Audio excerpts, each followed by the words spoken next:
Good evening to one and all present here. I am Ujjwala. I am Vipul Kodipola. Today we are going to present about the call flow in the AZNet.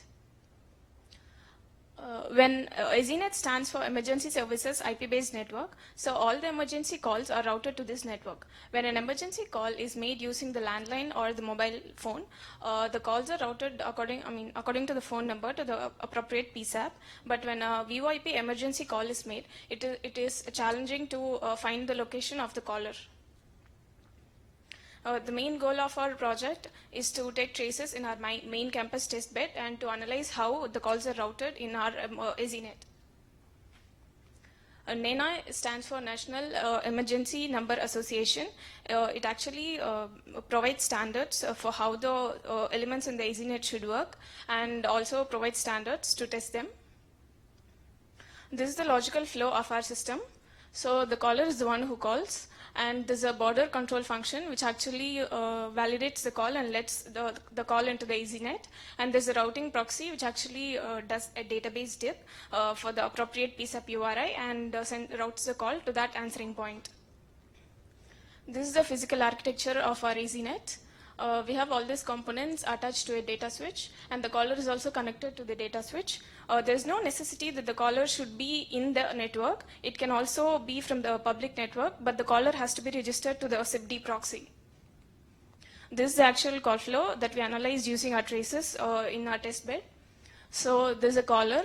We are using SIPC. SIPC is actually a soft phone which has the ability to put in its location along with the SIP invite that it is sending.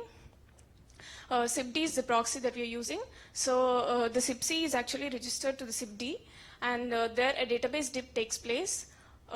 There's a public lost. Public lost is actually a database where the appropriate URI of the BCF is present.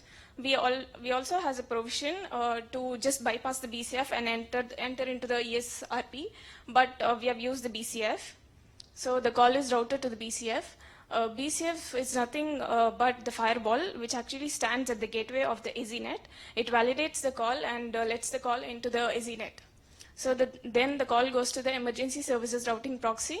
This is a proxy actually, and it does a database dip into the private lost.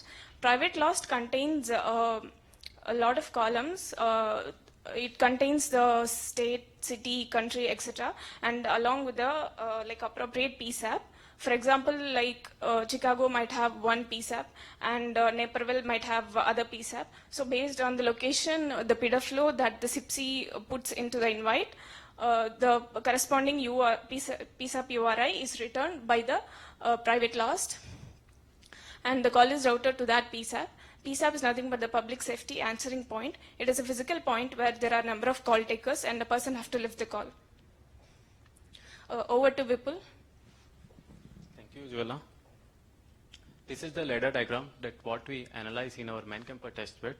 So have you seen the SIPC can send an invite request to the SIPD, where SIPD can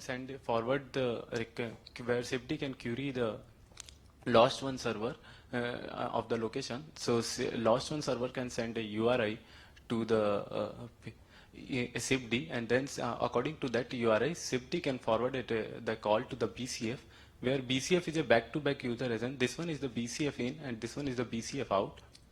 So after getting the URI from the SIP lost server, the BCF can forward the request to the ESRP. So that ESRP can again then query the lost 2 server. So the lost 2 server can send the URI of the appropriate PSAP. So after getting the appropriate PSAP, the ESRP can forward the call to the PSAP, and then where PSAP is just a public safety answering point where call takers are present. Then whenever any of the call taker is present, they can forward the call to the call taker, where call taker can answer the call and take a help. So this is the target that we find, that invite request using. So SIPC between invite request target between the SIPC and SIPD is using the SOS service, and we haven't found any route error. And the target between SIPD and BCF is the SOS at ng911main.iit.edu, and we haven't found any route error. So the target between the BCF and ESRP is again SOS, and also we haven't found any route error. Also the target between the ESRP and PSAP is PSAP at psapd.ing911.main.iit.edu, and we haven't found any route error. So this is the lost protocol that we use. Lost protocol is abbreviated as location to the service translation. They can use to be retrieve the location either by value or by reference. But here in our main campus testbed, we find the lost. We find the location by reference.